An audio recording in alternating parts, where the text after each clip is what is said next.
Halo Movie Rangers, apa kabar kalian semua? Semoga kita semua selalu dijauhkan dari orang-orang jahat. Hari ini Bang Jeder akan menceritakan film berbahasa Tamil yang berjudul Orunodi. Film ini dibintangi aktor Kollywood Taman Kumar dan disutradarai oleh Mani Varman. Oke, langsung aja, put your headset on and listen to me.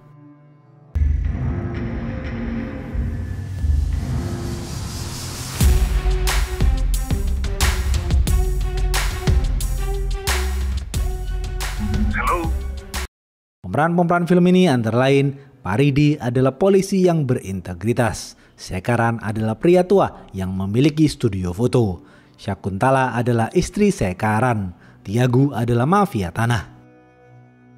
Suatu hari, sepasang suami istri bernama Sekaran dan Syakuntala meminjam uang kepada seorang pria bernama Seni. Sekaran dan Syakuntala meminjam uang untuk pernikahan putri mereka. Setelah pernikahan putri mereka selesai, Sekaran mencicil membayar hutangnya. Namun Seni terus menagih uangnya kepada Sekaran. Sekaran belum mampu melunasi hutangnya. Di sisi lain, seorang mafia tanah bernama Tiagu berniat merampas tanah milik seorang pria bernama Rudra. Rudra tahu selama ini Tiagu telah merampas tanah banyak orang. Namun Rudra tidak takut kepada Tiagu. Mereka berdua terlibat adu mulut. Malam hari, Tiagu menculik Rudra dan mengikat Rudra di tengah jalan. Para anak buah Tiagu lalu menabrak Rudra menggunakan mobil hingga tewas. Pagi hari, Tiagu pergi menemui beberapa orang yang tidak bisa melunasi hutangnya. Tiagu memaksa mereka untuk menggadaikan rumah mereka. Dengan begitu, Tiagu bisa membeli rumah mereka dengan harga yang murah. Beberapa hari kemudian, karena tidak kunjung melunasi hutangnya, Seni dan Tiagu menghampiri Sekaran. Tiagu memaksa Sekaran dan Syakuntala untuk menggadaikan rumahnya agar bisa melunasi hutangnya. Namun, Sekaran menolak. Tiagu mengancam Sekaran dan Syakuntala akan membunuh putri mereka yang baru saja menikah. Sekaran dan Syakuntala ketakutan dan tidak bisa berbuat apa-apa. Akhirnya, Sekaran dan Syakuntala menggadaikan rumahnya. Tiagu mengatakan, Sekaran, jika kau ingin surat rumahmu kembali, kau harus melunasi hutangmu beserta bunganya. Seni dan Tiagu lalu kembali pulang.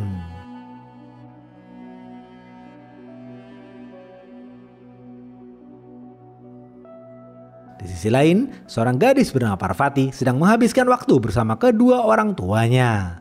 Parvati dan kedua orang tuanya hidup bahagia. Kedua orang tua Parvati sangat menyayangi Parvati. Begitupun dengan Parvati yang juga sangat menyayangi kedua orang tuanya. Parvati bekerja di sebuah toko emas di kota. Parvati bekerja mulai siang hari dan pulang di tengah malam.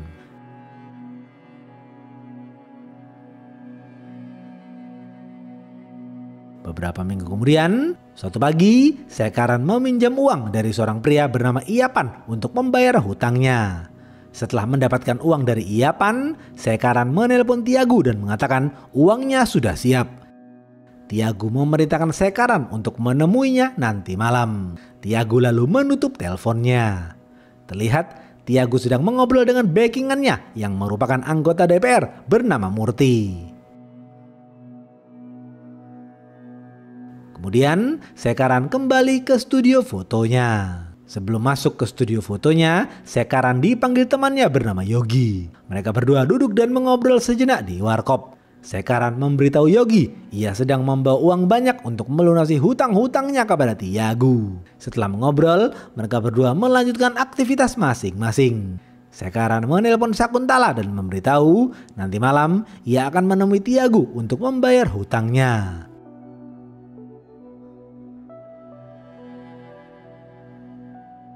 Malam hari, Sekaran tidak pulang ke rumah. Syakuntala menelpon Sekaran beberapa kali, namun nomor handphone Sekaran tidak aktif. Syakuntala mengkhawatirkan suaminya. Tengah malam, Syakuntala melaporkan hilangnya Sekaran kepada polisi.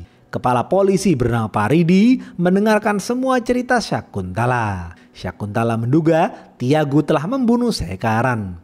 Paridi bertanya kepada Syakuntala, kapan terakhir kali Sekaran menelpon? Syakuntala menjawab beberapa menit yang lalu. Paridi merasa ada yang tidak beres.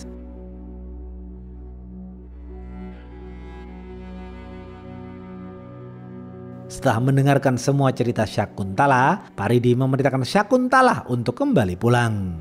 Paridi akan menemui Tiagu untuk mencari informasi. Investigasi dimulai. Terlihat Tiagu sedang menyiksa adik Rudra di lahan parkir truk milik Tiagu. Tiagu dan para anak buahnya bersiap akan membunuh adik Rudra.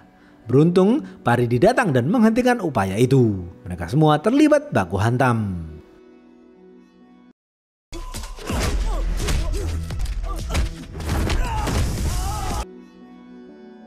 Tiagu menelpon backingannya yang tidak lain adalah Murti. Setelah menghajar semua anak buah Tiagu, Paridi menginterogasi Tiagu. Murti menelpon Paridi dan menghimbau Paridi agar tidak menahan Tiagu. Paridi cuek saja dan menutup teleponnya. Paridi kemudian membawa Tiagu dan para anak buahnya ke kantor polisi. Di kantor polisi, Paridi menginterogasi Tiagu. Tiagu menolak menjawab pertanyaan-pertanyaan Paridi. Paridi menahan Tiagu di kantor polisi. Anak buah Paridi terus memukuli anak buah Tiagu. Mereka memaksa anak buah Tiagu untuk mengatakan di mana keberadaan Sekaran. Namun, anak buah Tiagu tidak tahu di mana keberadaan Sekaran.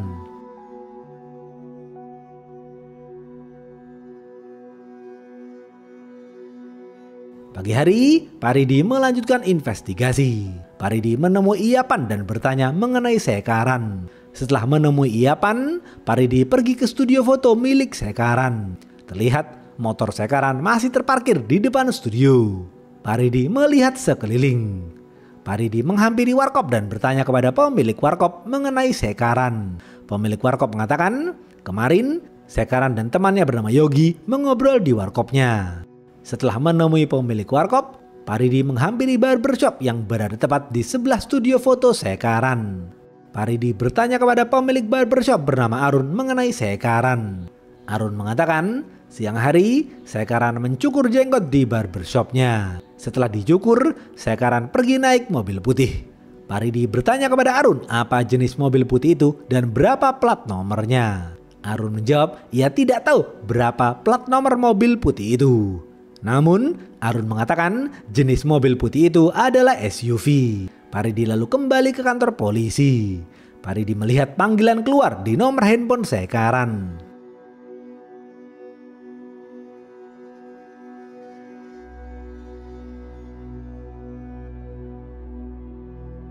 Tiba-tiba nomor Sekaran diketahui aktif. Paridi dan anak buahnya langsung pergi ke lokasi. Ternyata lokasinya berada di rumah adik Tiagu. Nomor Sekaran digunakan oleh adik Tiagu. Paridi langsung menangkap dan membawa adik Tiagu. Di kantor polisi, Paridi menginterogasi adik Tiagu dengan keras. Paridi bertanya di mana keberadaan Sekaran. Adik Tiagu menjawab, ia tidak tahu apa-apa mengenai Sekaran. Adik Tiagu mengatakan, malam itu ia mabuk dan tertidur di lahan parkir truk milik Tiagu. Pagi harinya, ia menemukan sebuah handphone. Tanpa berpikir panjang, adik Tiagu mengambil handphone itu. Setelah mendengarkan pengakuan adik Tiagu, Paridi membebaskan adik Tiagu. Paridi terus memikirkan kasus ini.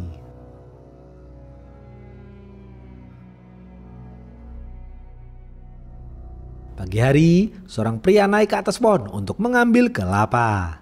Tiba-tiba, pria itu melihat mayat Parvati. Pria itu langsung melapor kepada polisi.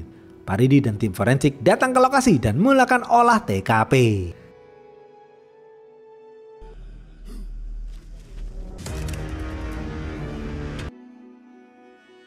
Terlihat kepala Parvati ditutup oleh bungkus plastik berwarna toska yang biasa digunakan di dunia kedokteran. Di TKP juga terdapat paket alat kesehatan. Tak lama kemudian, kedua orang tua Parvati datang dan melihat mayat Parvati. Mereka berdua menangis terseduh-seduh. Paridi mengucapkan bela sungkawa kepada ayah Parvati.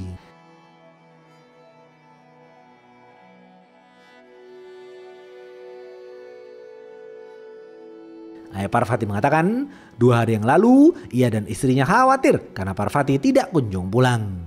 Ayah Parvati lalu pergi mencari Parvati. Ayah Parvati mengecek motor Parvati di parkiran motor dekat halte bus. Ayah Parvati melihat motor Parvati masih terparkir di sana. Paridi lalu mendatangi parkiran motor di dekat halte bus. Paridi bertanya kepada penjaga parkiran mengenai Parvati. Penjaga parkiran mengatakan malam itu Parvati mengambil motornya dan berniat pulang. Tapi ternyata motor Parvati mogok. Penjaga parkiran lalu mengantar Parvati masuk ke dalam bajai. Parvati pulang naik bajai. Paridi mendatangi supir bajai dan bertanya mengenai Parvati. Supir bajai mengantar Paridi ke jalan Parvati pulang. Supir bajai mengatakan malam itu ia mengantar Parvati pulang. Di tengah perjalanan, Parvati turun sejenak untuk memberi makan 2 ekor anjing di pinggir jalan. Ketika Parvati turun, 2 ekor anjing itu sudah diberi makan oleh seseorang. Parvati lalu kembali ke dalam bajai. Supir bajai kemudian menurunkan Parvati di ujung jalan. Setelah itu, supir bajai kembali pulang. Supir bajai mengatakan kepada Paridi, ia tidak tahu wajah seseorang yang memberi makan anjing. Paridi melihat sekeliling. Paridi berdiri tepat di lokasi seseorang itu memberi makan anjing. Secara tak sengaja, Paridi menginjak kotoran. Paridi menduga kotoran itu adalah bekas makanan anjing. Paridi melanjutkan investigasi. Paridi dan anak buahnya bertanya kepada warga sekitar mengenai Parvati. Namun, Paridi belum mendapatkan petunjuk. Paridi pulang ke rumah dan menganalisa 2 kasus itu. Paridi belum tahu di mana keberadaan Sekaran dan siapa pembunuh Parvati.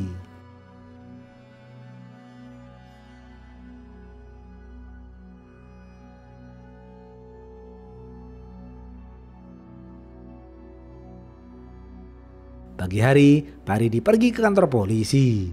Sakuntala dan putrinya memberikan rambut Sekaran kepada Paridi.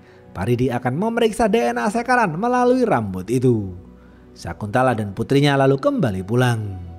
Anak buah Paridi memberikan laporan otopsi Parvati. Ternyata Parvati terbukti dalam keadaan hamil. Artinya Parvati mempunyai kekasih. Paridi akan mencari tahu siapa kekasih Parvati. Paridi juga akan mencari tahu lebih dalam mengenai paket alat kesehatan yang dibungkus plastik berwarna toska yang ditemukan di TKP. Paridi pergi ke toko emas tempat Parvati bekerja.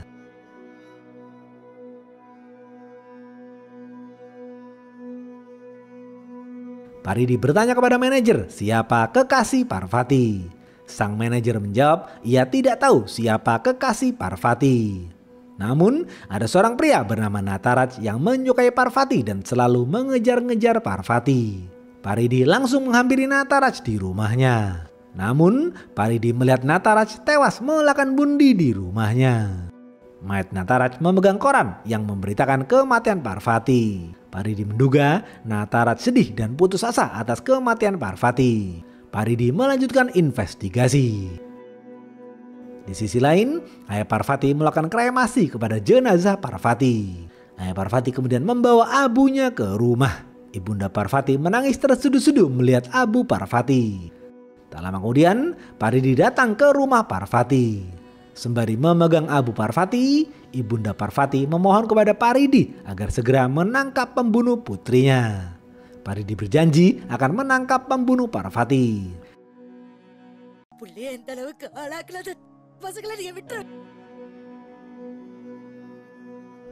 Paridi lalu bertanya kepada ayah Parvati apakah Parvati mempunyai kekasih.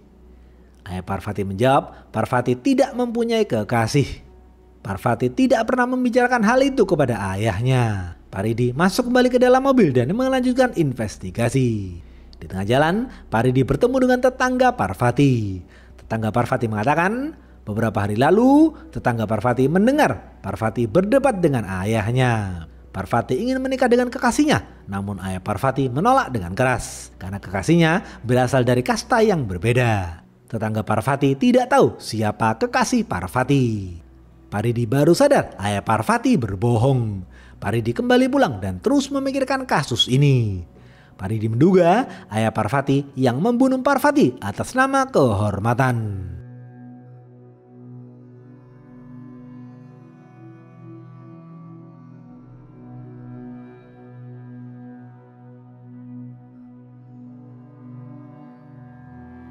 Besok pagi, Paridi menginterogasi Tiago lagi. Paridi bertanya mengenai Sekaran. Tiago menjawab ia tidak tahu di mana Sekaran. Hingga kini, Sekaran belum menemui dirinya dan membayar hutang. Paridi semakin dibuat bingung. Paridi kemudian membawa Tiago ke pengadilan. Paridi menuntut Tiago atas kejahatannya yang telah merampas surat tanah milik Rudra dan beberapa warga desa. Murti juga datang ke pengadilan. Murti mengancam Paridi akan memindah tugaskan Paridi. Paridi tidak takut terhadap ancaman Murti. Paridi lalu menghampiri Syakuntala. Paridi menasihati Syakuntala untuk bersabar. Tak lama kemudian persidangan dimulai. Anak buah Paridi hadir di persidangan, sedangkan Paridi melanjutkan investigasi.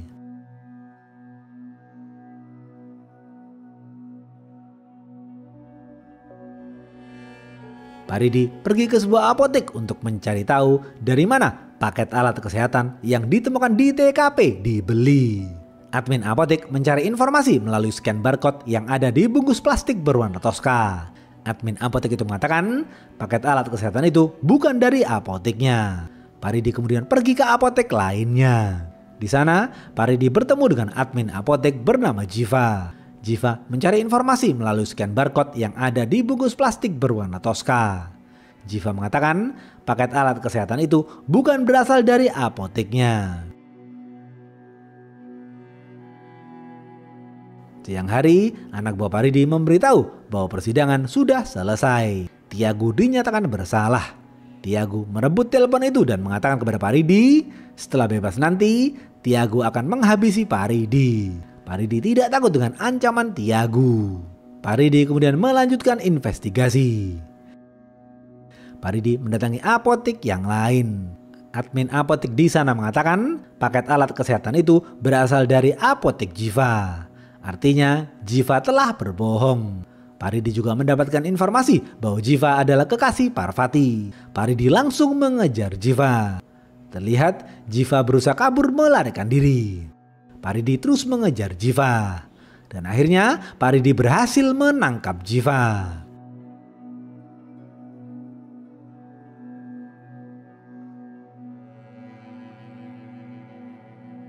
Paridi menginterogasi Jiva dengan keras. Paridi bertanya mengapa Jiva berbohong dan mengapa Jiva kabur melarikan diri. Jiva menjawab ia kabur dari kejaran polisi karena takut dituduh sebagai pembunuh Parvati. Jiva menceritakan kisah cintanya dengan Parvati. Tahun lalu ketika Jiva dan ibundanya membeli emas di toko Parvati, Jiva melihat Parvati untuk pertama kalinya. Jiva langsung jatuh hati. Selama berhari-hari Jiva mengikuti Parvati. Jiva lalu memberanikan diri untuk berkenalan dengan Parvati. Parvati merasa cocok dengan Jiva. Mereka berdua kemudian menjalin kasih. Beberapa bulan kemudian mereka berdua berkomitmen untuk menikah. Namun hubungan mereka tidak disetujui oleh ayah Parvati. Parvati terus berusaha meyakinkan ayahnya. Suatu malam Parvati dan Jiva melakukan enjos-enjos. Setelah itu mereka berdua jalan-jalan sejenak. Jiva menitipkan paket alat kesehatan kepada Parvati. Jiva meminta Parvati untuk memberikan paket alat kesehatan itu ke rumah sakit yang berada di sebelah toko emas Parvati. Parvati patuh dan menurut saja. Mereka berdua lalu kembali pulang.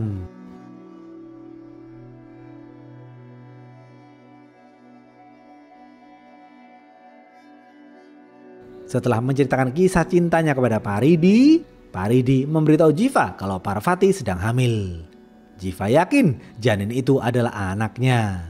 Jiva menangis terseduh-seduh. Paridi lalu membicarakan kasus ini dengan anak buahnya. Anak buah Paridi berasumsi pembunuh Parvati adalah ayahnya sendiri. Ayah Parvati mungkin tahu tentang kehamilan Parvati. Karena itu ayah Parvati membunuh Parvati atas nama kehormatan. Paridi lalu memanggil ayah Parvati dan menginterogasi ayah Parvati. Ayah Parvati mengatakan ia berbohong mengenai kekasih Parvati. Karena ayah Parvati takut jika warga desa tahu Parvati sudah mempunyai kekasih, warga desa akan menyebarkan gosip yang aneh-aneh. Paridi memberitahu ayah Parvati bahwa Parvati dinyatakan positif hamil. Ayah Parvati baru tahu tentang hal itu. Ayah Parvati sedih mendengar hal itu. Paridi yakin ayah Parvati bukan pelakunya.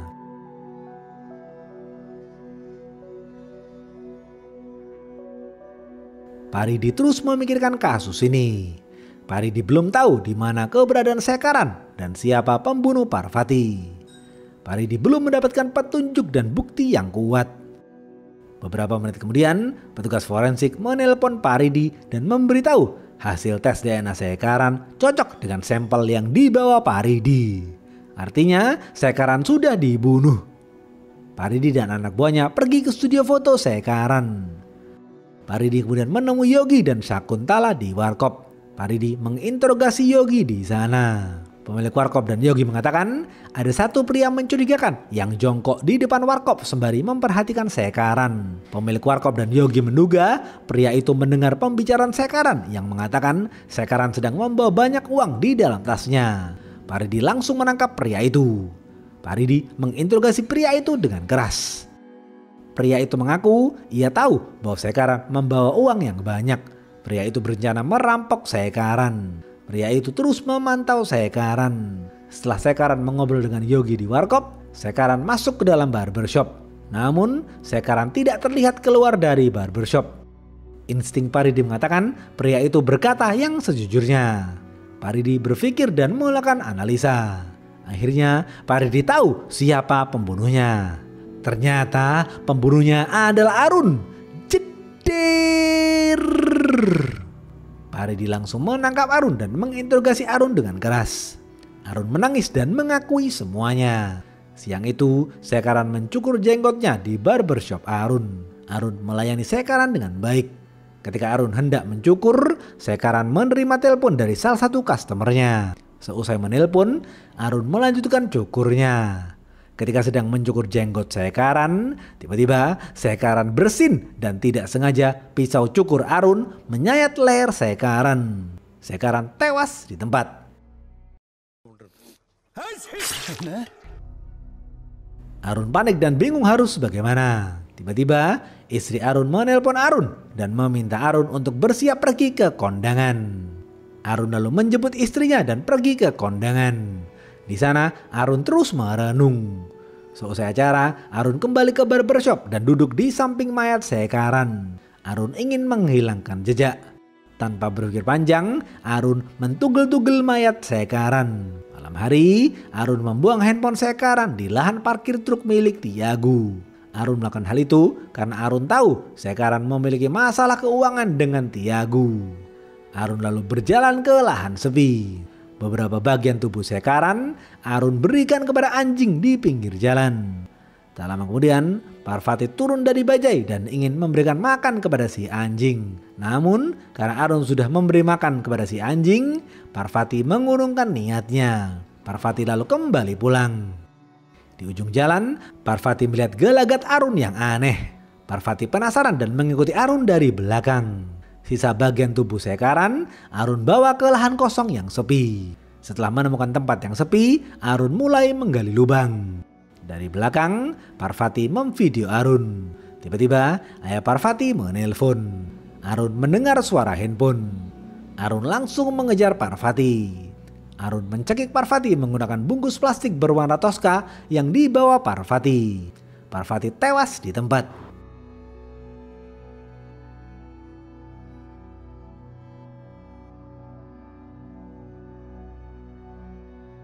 Setelah mendengar pengakuan Arun, Arun bertanya kepada Paridi, "Dari mana Bapak tahu saya adalah pembunuhnya?"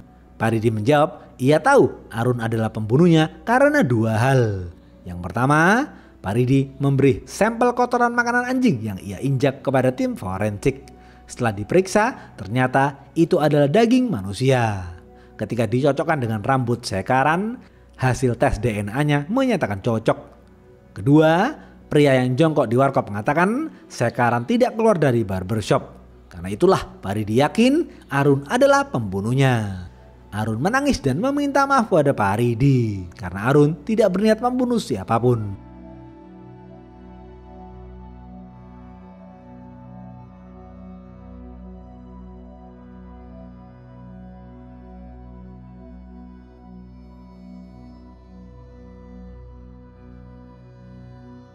Besok pagi, Arun diproses di pengadilan. Arun dinyatakan bersalah dan dijebloskan ke dalam penjara. Di luar gedung pengadilan, Arun menangis dan bersujud kepada Sakuntala dan kedua orang tua Parvati. Arun meminta maaf kepada mereka.